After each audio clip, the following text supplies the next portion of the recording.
Nak ang actual video niingon ang ilang tatay nga albularyo o ganting-antingan, musurrender na ko. Ang akong gahom, dili gikan sa Ginoo.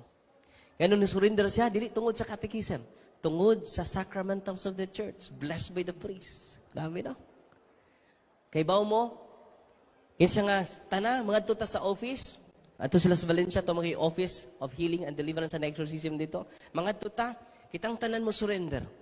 Tibok pamilya na ngadto sa office, unya, sa iyang altar, tuwa dito iyang mga anting-anting, mga hurim-hurim, iyang gigakos, kay iya nang isurrender sa atua. Pagakos niya, nakuyapan siya.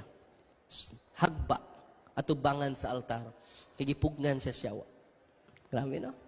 Pero, consistent kayo, ang tibok pamilya, gidayungan nila, gisakayin lang sakyanan, samtang nag-travel sila, sigig suka ang ilang papa. Niya, sig in English. Ingon, yung taon, yang anak pa, English speaking na lagi ka. No, mga yawa to dito yung papa. Unya, ang nitabo ba kay sunan, lapas ug usa ka balde ang iyang gisuka, mga tubig. Nag-awas-awas, no? Yang iyang giinom mga kada nagamay jud niya nature spring. Tingaha sila. Nya